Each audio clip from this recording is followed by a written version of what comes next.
Historias de vida, entrevistas con los protagonistas de la cultura y la política. Un diálogo abierto para pensar desde una óptica diferente. Voces y memorias, los domingos de 12 a 13 con la conducción de Hernán Dobrí.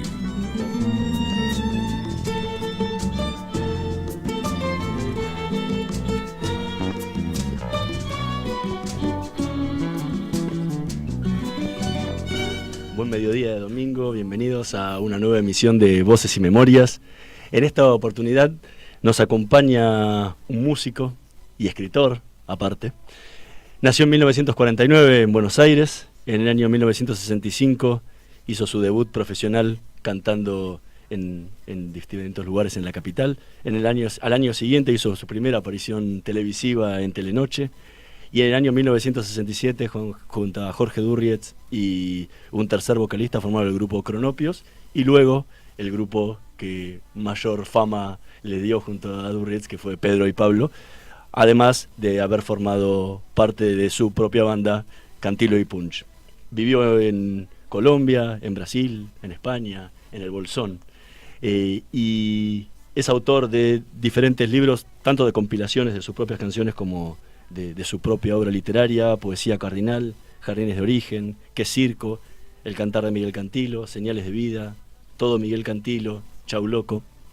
Y entre sus discos, con Pedro y Pablo, publicaron Yo vivo en esta ciudad, Con esa, Pedro y Pablo en vivo, Contra Crisis, Pedro y Pablo en gira, Corazón Sudamericano, Pedro y Pablo 90, Pedro y Pablo en concierto, y el último y recientemente publicado, Pedro y Pablo unidos por el cantar. A su vez, como con Cantilo y Punch, publicó A donde quiera que voy y En la jungla, y como solista, Miguel Cantilo y Grupo Sur, Apóstoles, Unidad, La Nueva Vanguardia, Mateína, Locomotor, Canciones para vivir mejor, Saqueo, de Amores y Pasiones, Canciones de una década infame, Sudamérica va, Conciencia, Cantinelas, Cantangos y Canciones de Buhardilla. Ha recibido el premio Conex en 2 oportunidades, en 1985 y 2005, como uno de los 5 mejores autores y compositores de la década. En 2005, en la categoría Canciones de Autor. En 2010 participó de la película Pájaros Volando, y el 3 de noviembre va a estar presentando en el Centro Cultural Kirchner, el CCK, junto con su banda Pedro y Pablo, su último disco. Hoy nos acompaña en esta edición de Voces y Memorias Miguel Cantilo. Muchas gracias por estar con nosotros. Muchas gracias por invitarme, un placer enorme estar aquí en esta radio que escucho muy frecuentemente, y bueno, dispuesto a una charla amena. Pasaron desde 1985, que salió el último disco en estudio, grabado con Pedro y Pablo. ¿Qué los inspiró a volver? Porque siempre siguieron cantando, pero ¿qué los inspiró a volver al estudio y publicar esta nueva obra? Fue una necesidad primero de incluir canciones nuevas en nuestro repertorio, porque claro, la gente siempre tiende a pedirnos aquellas viejas canciones que recuerda de los años 70, 80. Entonces hemos intentado en varias oportunidades dentro de los conciertos infiltrar canciones nuevas, repertorios nuevos, pero la única manera de que ese repertorio quede como en firme es grabarlo, y grabarlo en estudio era el desafío, porque estuvimos grabando en vivo varias veces, hicimos varios discos en vivo, hasta el último que se hizo en 2015, que fue grabado en el Auditorio Belgrano. Son todos discos de concierto, pero bueno, el desafío era volver a entrar al estudio, hacer un disco de estudio, cosa que no hacíamos desde hacía 30 años. Entonces bueno, este año, o sea, el año pasado, tomamos el toro por las astas, como quien dice, y empezamos a trabajar en firme para terminarlo a principio del 2017, y bueno, demoró un poco en salir porque buscamos un poco el momento y el conducto por el cual publicarlo, y acaba de salir hace cerca de un mes este álbum, que es netamente cantautoral y que es saldar nuestra deuda con el disco en estudio. ¿Por qué tanto tiempo pasó entre esos dos discos? Bueno, por esto que te contaba de que nos estábamos dedicando más a grabar en vivo y Digo, aparte, no había material, digo, porque seguían cantando. Hay veces hay bandas que dejan de tocar durante mucho tiempo, entonces se juntan y hacen un nuevo disco. Ustedes seguían sí, seguíamos tocando todo el tiempo. Intermitentemente, porque tanto Duriez como yo tenemos carreras paralelas, digamos, que alimentamos con nuestra composición. Entonces, los últimos discos los habíamos hecho individualmente también, ¿no? O sea, la parte sobre todo de composición nueva. Y una de mis tareas principales en este momento consiste en la composición. Yo me dedico especialmente a eso. Entonces, he compuesto para mis últimos discos solistas, pero ahora me encontré con un repertorio que me pareció que era apto para el dúo, para la característica sobre todo temática, ¿no? Tanto música como letra. Y bueno, le propuse a Duriez encarar un trabajo de dúo en estudio y él aceptó. Bueno, la mayoría de los temas son míos, porque por eso que te digo de que es mi métier principal en este momento la composición. Él aportó un tema para el álbum y los arreglos, que son su característica, las segundas voces, las guitarras líderes, todo eso es lo que hace el dúo, digamos, que yo compongo y hago un poco la voz líder, y él hace la guitarra líder y las composiciones, arreglos, segundas voces. Y la razón entonces fundamental fue que estábamos también paralelamente al dúo abocados a nuestras tareas en carreras individuales, ¿no? El disco tiene una mezcla de estilos latinoamericanos, pero también tiene ese símbolo de Pedro y Pablo de tantas décadas. ¿Qué les sirvió de inspiración para el disco? ¿Dónde se inspiran hoy, con diferencia a, como decías, 30 años antes que salió el disco anterior? Yo creo que la diferencia está en que la temática, yo como autor viajo mucho y recojo de esos viajes muchas impresiones. Por ejemplo, tengo temas compuestos en Colombia, en Brasil, en el trópico, en España, producto de mis viajes más o menos permanentes, y eso inspiró bastante todo lo que son las letras y los ritmos y las músicas. Creo que eso antes no sucedía. Antes Pedro y Pablo era un dúo sedentario en la época del 70, después bueno, hubo un exilio y una separación durante ese exilio, y después el regreso, que también fue bastante localista, bastante recorrer el país, cantarle al país, a su temática, a sus características políticas y sociales del momento. Esto durante la década del 80. Y después, bueno, comenzaron los viajes, yo empecé a residir a veces fuera del país durante temporadas largas, y de ahí surgen estos textos y estas músicas y estos ritmos, sobre todo, que son intensamente latinoamericanos, sobre todo porque cuando viajo al exterior me siento muy nostálgico del continente al que pertenezco, de sus ritmos, de sus melodías. Y entonces ahí surge este repertorio. Incluso hay uno de los temas que se llama Soy Latinoamericano. Exactamente, sí. Hay unos temas obviamente latinoamericanos, pero por ejemplo, nosotros ya esto es obvio, hemos pasado de una cierta barrera etaria y ya somos adultos y empezamos a pensar en las temáticas que corresponden a una cierta edad. Entonces, una de las canciones que integran este álbum es un homenaje a la gente mayor. A la gente mayor que nosotros, inclusive. Gente que nos lleva 10, 20, 15 años y la vemos más de cerca de lo que la veíamos cuando empezamos nuestro periplo. Esos son los que nosotros llamamos los nuevos viejos, y a los que yo le he dedicado esta canción, que es el número 2 del álbum.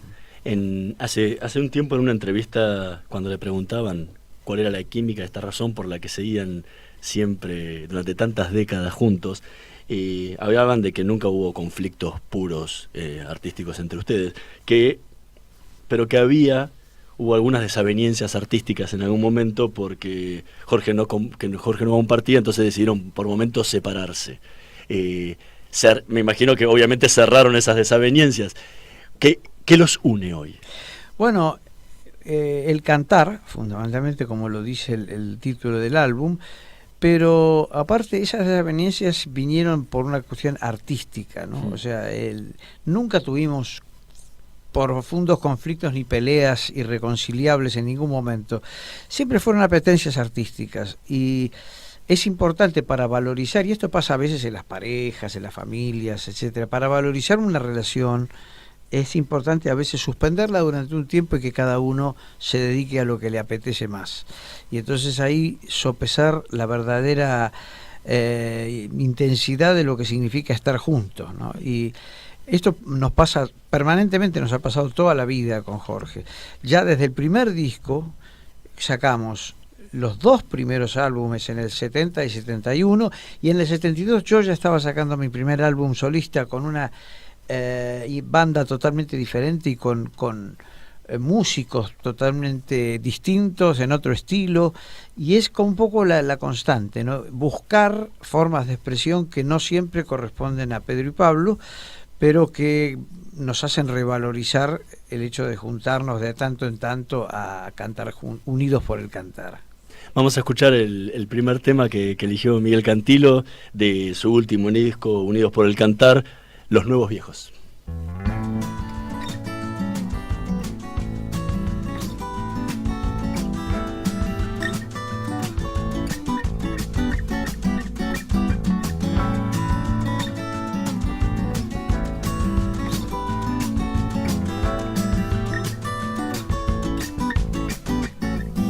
Los nuevos viejos no parecen viejos, son solamente jóvenes añejos, visten de luz, sueltan su cintura y dejan la corbata y la tintura.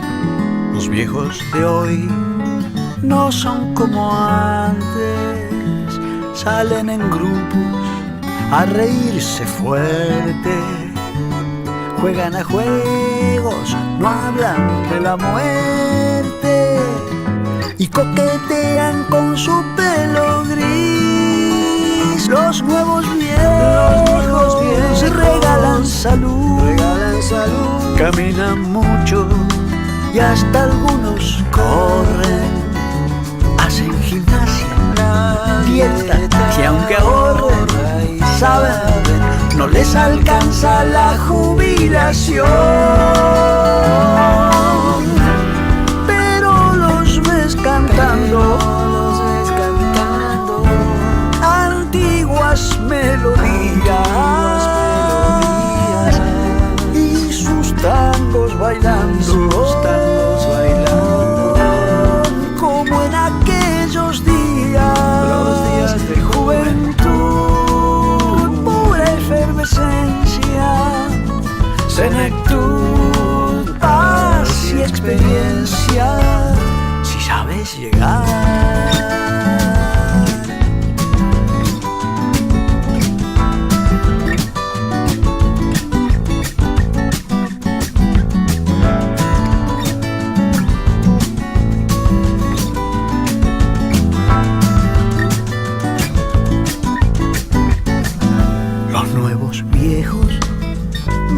Allá lejos, pero adelante, siempre hacia adelante, y no al televisor de pura escoria,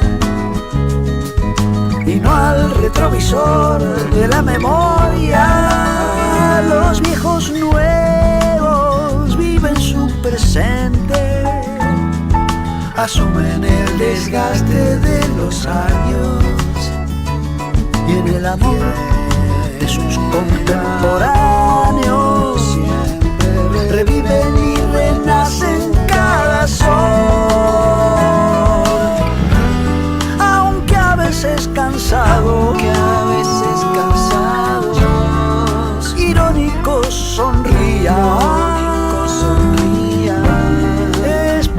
ya han cruzado,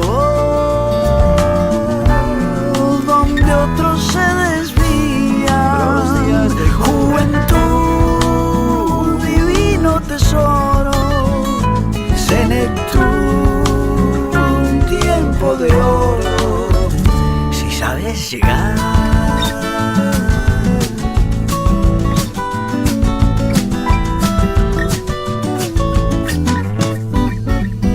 Los nuevos viejos y las nuevas viejas se acarician las manos temblorosas, entrelazan sus falanges rugosas y se hacen un amor de caracol.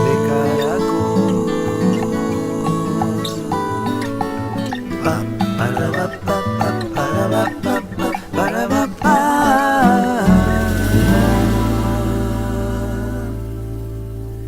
Era Pedro y Pablo, los nuevos viejos, de su último disco, Unidos por el Cantar, tema que eligió Miguel Cantilo hoy para esta entrevista en Voces y Memorias.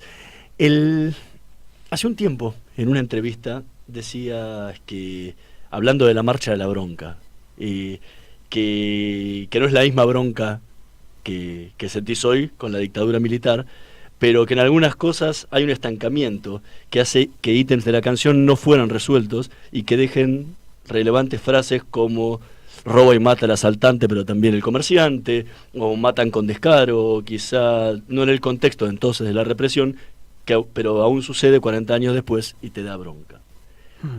Hoy con la vez, porque también han pasado algunos años desde esa entrevista, ¿cómo la sentís hoy, representativa de esa marcha de la bronca?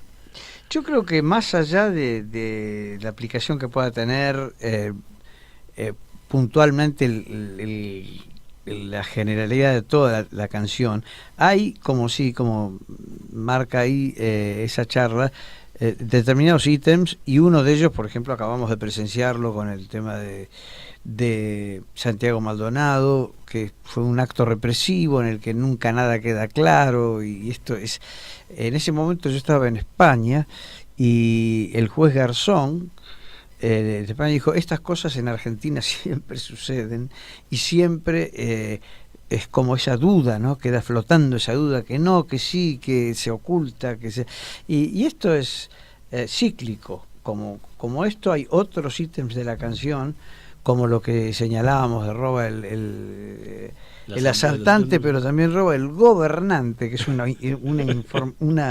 le cambia la letra en vivo. Sí, ese cambio lo hizo un uruguayo hace muchos años, cuando salió el original hubo una versión uruguaya, un grupo que se llama Los Demons, y ya habían hecho ese cambio, y a mí me llamó la atención. En lugar del comerciante pusieron el gobernante. Mirá vos, ya en la época en que esto tomó forma, y yo ahí lo adopté y siempre lo cantamos con el gobernante. Inclusive en el disco clásico se está con lo del gobernante. O sea que hay también frases de esa canción que se reciclan y aparecen otra vez.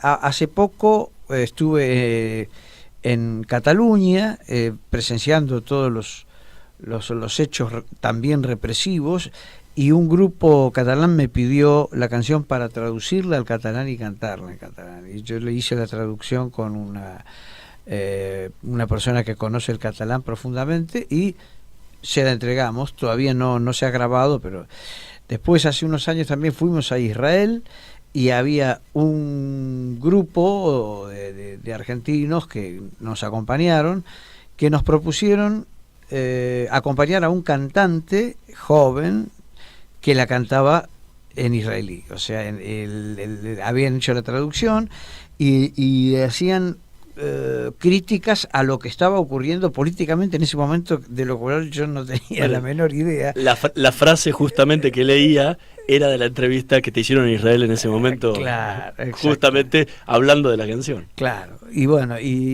está por ahí, si la buscan en YouTube está la versión, muy bien cantada por un cantante muy, muy profesional, y yo no me enteré en pormenores, creo que me la leyeron en un momento, pero bueno, eran problemas que se suscitaban en ese momento en el foro interno del país, ¿no?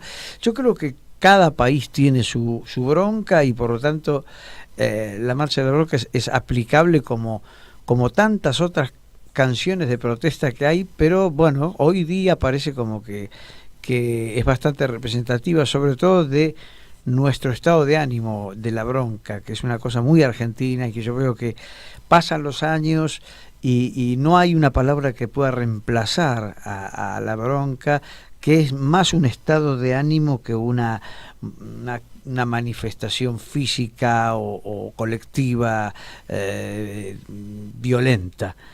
Creo que es un estado de ánimo que viene ya del tango, por herencia y se ha hecho carne en la vida cotidiana del argentino. Se ha transformado en cierta forma como el cambalache, esa canción que pasan los años y siempre tiene actualidad, ¿no? Eso me lo han dicho desde el momento en que salió la canción. En el año 70, un tipo pasado de tragos en un boliche vino y me dijo: esa canción parece como cambalache. Y yo dije, bueno, este tipo está loco. Y después, con los años, apareció una nota de Jorge Asís en el Clarín diciendo las similitudes que había entre la Marcha de la Bronca y cambalache, y el estilo también de otras canciones. O sea que a mí no me gusta comparar, me parece que mucho menos compararme con un autor de la dimensión histórica de Discépolo, pero es indudable que a la gente sí le gusta efectuar esa comparación. Sí, aparte por el no perder la vigencia, ¿no? Que pasan las décadas y sigue siendo vigente la temática que plantea. Sí, yo creo que eso también ocurre con canciones que a lo mejor no son de temática social, por ahí son canciones evocativas de un paisaje, de una relación, de una creencia, de lo que sea. Y la canción en sí como género tiene una vigencia que supera muchas veces a la de ciertos libros o ciertas obras literarias. ¿Por qué? Porque la obra literaria se valora, tiene premios y todo, pero hay que ir a buscarla a la biblioteca. En cambio, la canción surge en la radio, en el fogón, en la discoteca, está como mucho más a mano, entonces eso le ayuda a ser más vigente. No solo las canciones de rock o festivas, sino también las canciones folclóricas, los tangos, tienen una vigencia increíble, ¿no? Tangos que han sido escritos en los años 20, 30, y hoy día los escuchamos por autores nuevos, por intérpretes nuevos, y nos asombra la vigencia que tiene. Estamos conversando con Miguel Cantilo. Vamos a hacer una pequeña pausa y en unos minutitos volvemos con más Voces y Memorias.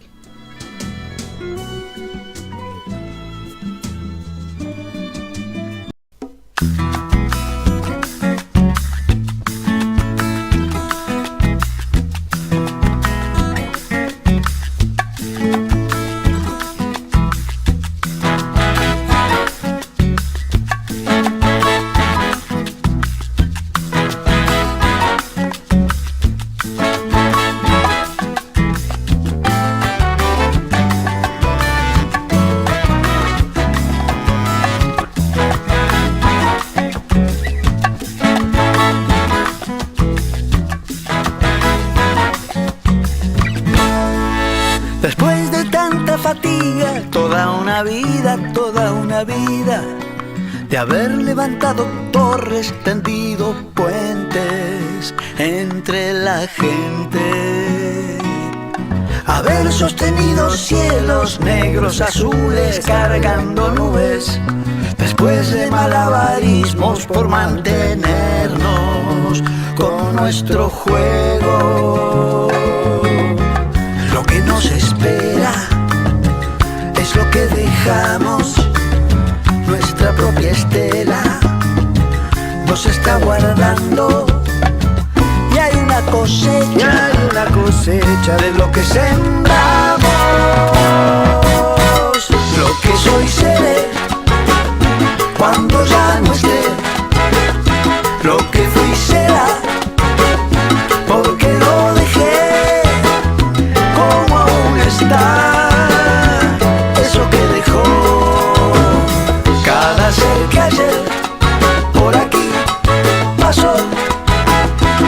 cada ser que ayer por aquí. Hay tantos que ya partieron, que están presentes y más vigentes, que muchos sonámbulos que se creen vivos y muy activos. Millones sobre la tierra hacen camino sin dejar huella, y algunos debajo de ella por sus esfuerzos ya son eternos. Tanto hacer negocio y ganar dinero, el avaro goza de su privilegio y hoy es el más rico en el cementerio. Lo que soy seré cuando ya no esté, lo que fui será porque lo dejé. Como aún está lo que nos dejó. Cada ser que ayer por aquí pasó, cada ser que ayer por aquí dejaron una poesía, una alegría, una sinfonía, un campo fértil arado, una colmena que da miel buena. Dejaron una enseñanza, dejaron templos, fueron ejemplos, dejaron descubrimientos, grandes inventos y ya se fueron.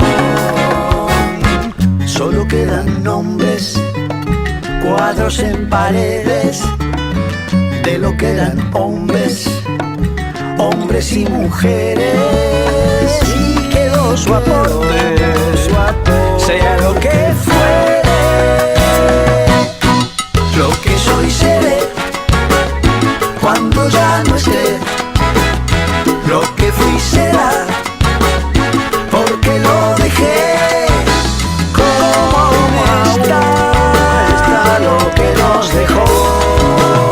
Cada ser que ayer por aquí pasó, cada ser que ayer por aquí pasó, cada ser que ayer por aquí.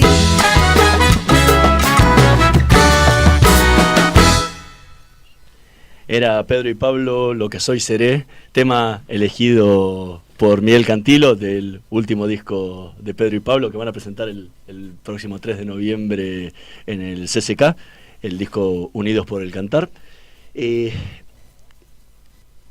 Cuando te preguntan sobre cómo te definirías, en una entrevista decías que simplemente como un buscador de verdades, con una profunda necesidad de expresión. ¿Cuáles son esas verdades que buscas? Yo creo que están en todo ser humano, ¿no?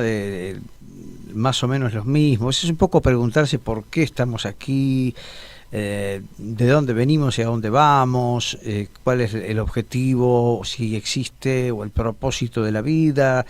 O sea, creo que hay gente que le gusta preguntarse esas cosas y gente que no, que con todo su derecho prefiere obviarlas y vivir la vida sin hacerse tantas preguntas.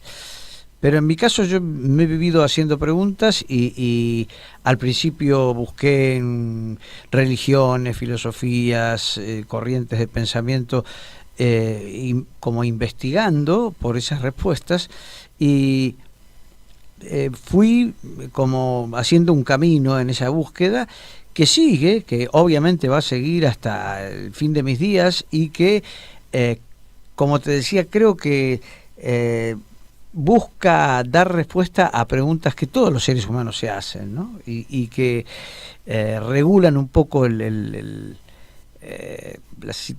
estado de vida del ser humano aquí.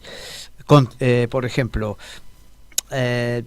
conectarse con la naturaleza, conectarse con el cosmos, tener una conexión que permita proteger de alguna manera este entorno en el que vivimos, este mundo amenazado por la contaminación y por un estilo de vida muy pernicioso para la naturaleza, y al mismo tiempo estar conectado por vía de la naturaleza con lo trascendente del cosmos, ¿no? Con las influencias que a diario tenemos que vienen de mucho más allá de nuestro planeta. A mí me gusta, por ejemplo, entre las búsquedas me gusta la astrología, suponete, y ahora en este momento yo pertenezco al signo de Escorpio, en el que entramos ahora en breve, y el Escorpio, según me informan mis amigos astrólogos, está entrando en Júpiter, en una influencia de Júpiter que lo favorece. Entonces yo siento eso realmente. Creo que había una famosa frase de un astrólogo que se llamaba Adler, que decía: los astros inclinan pero no obligan. Y esa inclinación es como una sensación a veces cotidiana, ¿no? Que cuando uno tiene ese viento a favor que ahora parece tener los escorpianos. Y bueno, ese es el tipo de búsqueda. La literatura me alimenta mucho, la literatura antigua sobre todo, me gusta especialmente la literatura del siglo XIII, digamos, que fue un siglo muy importante, tal vez por lo cabalístico del número, pero fue una época de literatura tanto en Oriente como en Occidente muy rica y muy espiritual. Fue una época de un alto nivel espiritual. O sea que las búsquedas son infinitas. Yo me podría pasar horas y horas hablándote, pero lo que sí puedo contestarte es que esas verdades no son originales mías, son verdades que todos los seres humanos buscan y atrás de la cual todos estamos, porque es lo que nos inquieta de estar, por qué estamos en este planeta y qué es lo mejor que podemos hacer para sacar provecho de este paso por este breve paso por el planeta. Durante tu carrera como músico muchas veces tuviste que sufrir periodos de censura o de prohibiciones. Y en una entrevista decías que la censura significó un periodo cuyos obstáculos solo consiguieron acentuar mi pasión por lo transgresor, un gran estímulo para mi búsqueda de libertad de expresión. ¿Cómo era componer en ese momento en el que sabías que podía haber mucha censura? ¿Y cómo es hoy componer en un periodo que sabes que tenés total libertad y que esos miedos, esos temores ya no existen? Claro, en aquel momento había una especie de equilibrio que uno tenía que buscar, ¿no? Así tipo acrobático, entre lo que se podía decir, no se podía decir, lo que había que buscar decir para poder entrar en los medios de difusión y no ser expelido, como me pasó con muchas canciones que directamente apenas las saqué, las rechazaron y las quitaron de difusión. Entonces buscar la manera de poder decir las cosas sin ser censurado. Había que redoblar la habilidad, digamos, y eso me acuerdo que me hizo eco una frase de Borges que decía que cuando había censura uno tenía que ser doblemente hábil para expresarse de forma que la censura no lo percibiera. Y realmente ocurría, porque la censura no era ejercida por gente inteligente en absoluto, era ejercida por gente autoritaria con un límite de visión que uno podía superar buscando eufemismos o ironías o metáforas. Hoy día, como el Johnny Bigote. Como Johnny Bigote, que es una metáfora un poco abrupta, pero bueno, en su momento tuvo su efecto. Hoy día, claro, no existe la censura tan dura que había en ese momento, pero yo creo que existe otro tipo de censura, que es la censura que te saca del circuito de trabajo. Por ejemplo, si fulanito hace un tipo de música, no entra en los medios.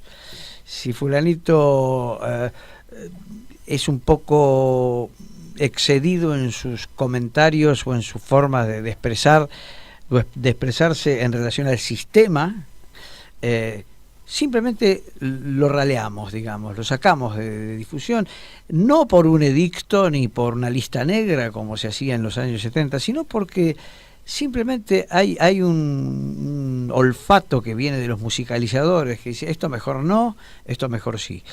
Y eso yo creo que es censura también, o sea, es censura y produce el mismo efecto en los artistas y que los deja sin trabajo o los aleja de su público. Y muchas veces esa censura pasa por lo comercial, digamos. El artista necesita ser auspiciado, sponsoreado, necesita el apoyo de la difusión de los medios, y si se le quita eso, muchas veces pierde las posibilidades de trabajo. Muchas veces la censura viene por el lado comercial. No, esto no lo vamos a apoyar porque no es comercial. Este artista no mete tanta gente como necesitamos que meta para poder ganar dinero. Entonces lo quitamos, lo anulamos y se produce otro tipo de lista de prescindibles que está bastante abultada, porque ahora la oferta de los artistas es mucho mayor que antes.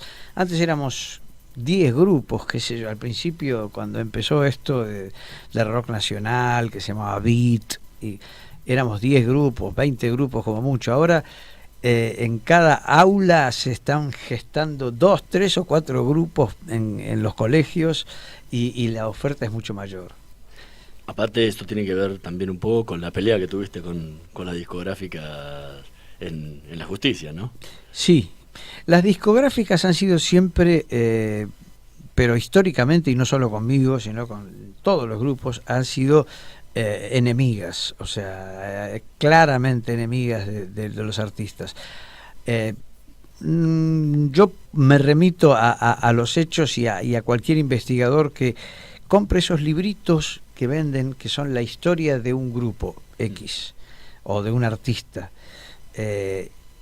Y esto me lo contó Lito Nebbia y después lo comprobé. Si uno examina cada uno de esos libritos que son la historia de tal grupo, famosos, ingleses, americanos, europeos, van a ver que siempre esos grupos fueron estafados por grabadoras, productoras, representantes, hasta casos extremos, pero en general son, qué sé yo, el mismísimo Leonard Cohen, por ejemplo, que es un gran poeta muy, muy admirado, fue estafado por su representante ya muy mayor. O sea que el artista está siempre a expensas de ese tipo de estafas, y muchas veces vienen de las empresas grabadoras o de las editoriales musicales o ese tipo de intermediarios. Quizá tiene que ver también con en que muchos de estos contratos se firman cuando son muy jóvenes y sin experiencia, y con el deseo, ¿no?, de grabar y que les den la posibilidad, y nadie va a pensar que va a tener una carrera de 40 años, ¿no? No, claro. Y la verdad es que el artista en general es muy vulnerable, tanto el cantante como el escritor, frente a las leyes del mercado es muy vulnerable, y eso lo saben quienes digitan, quienes redactan los contratos y quienes establecen las pautas. Vos fijate que, por ejemplo, un cantante cualquiera, desde Gardel en adelante, cualquiera, tiene un periodo de derechos de autor que caduca a 60 o 70 años después de su muerte, y después esos derechos pasan a ser públicos, o sea, no pertenecen a sus descendientes, ni eso ya de por sí es una aberración, pero bueno, son leyes pautas que ponen quienes manejan esta sociedad, y los artistas son muy vulnerables frente a ellas. Estamos conversando con Miguel Cantilo. Vamos a escuchar el último tema que eligió, Resistencia, del último disco de Pedro y Pablo.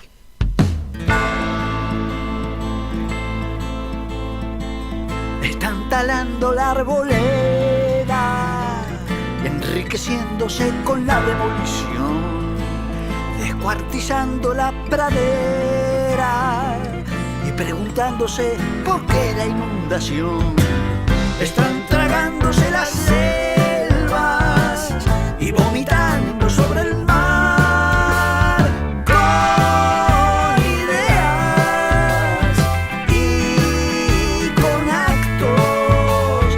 La tarea es resistir.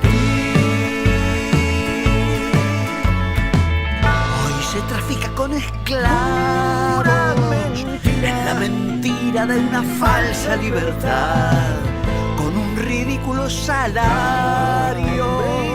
Pueblos enteros se debaten por el pan. Todo está en venta con el hombre y el equilibrio natural, con ideas y con actos. Solo queda resistir. Cuando en la ciencia ya no hay conciencia, cuando en la ley no hay equidad, la resistencia es una fuerza para cambiar la realidad. Es la paciencia, la coherencia, oposición y rebelión. Esa energía que se anima y pone límite a la fría tiranía del poder. Los corazones que resisten laten al ritmo de su propia convicción. Perdemos tiempo estando tristes, con mala sangre, mala leche y aversión. En la epidemia de la bufa ya no hay vacuna ni doctor. Con ideas y con actos, la tarea es resistir. Si vos querés romper el molde de esta basura que se puede reciclar, si la injusticia te corroe y resistirte ya es una necesidad, toma mi brazo y el de al lado, que cada uno es eslabón. Con ideas y con actos, solo queda resistir. Cuando este mundo se pone inmundo, cuando parece no hay vuelta atrás, la resistencia es una fuerza para cambiar la realidad. La decadencia y la violencia quieren copar y dominar. Las utopías y banderas, ideales sin fronteras, son el fuego que hace juego. Con ideas y con actos, la tarea es resistir.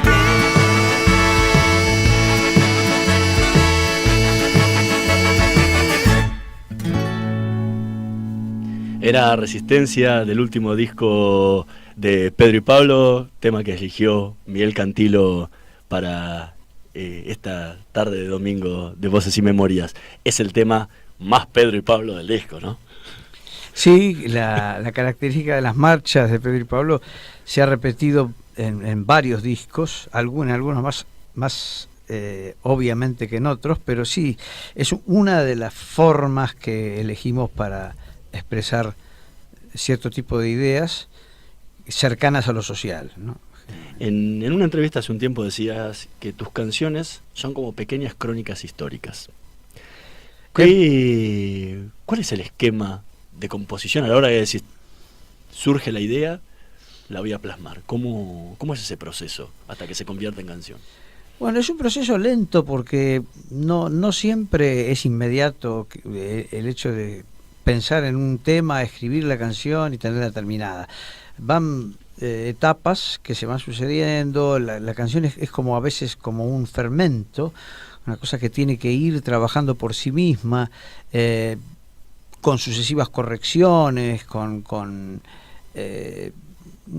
periodos en que está en estado letárgico y vuelve a a aparecer y se le retocan algunas cosas.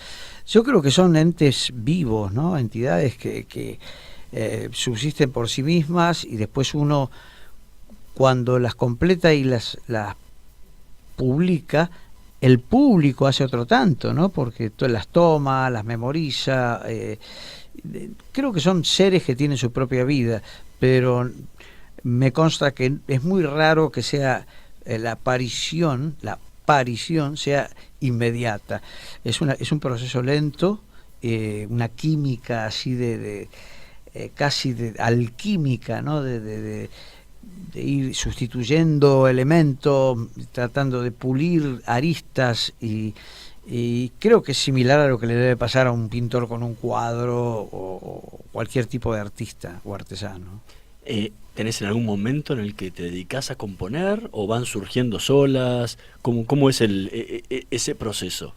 Bueno, hay etapas enteras dedicadas a la composición. Yo, por ejemplo, aquí en donde estoy ahora, en Buenos Aires, y en actitud de promocionar la obra y de tocar en vivo, no compongo nada. O sea, estoy totalmente inmerso en esa actividad.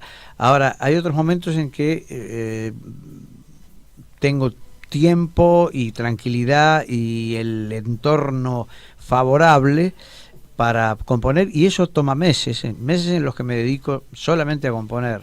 O sea que sí, lo que no puede haber ahí son las interrupciones propias de una campaña o de una gira. No, cuando se compone, para mí es una área, un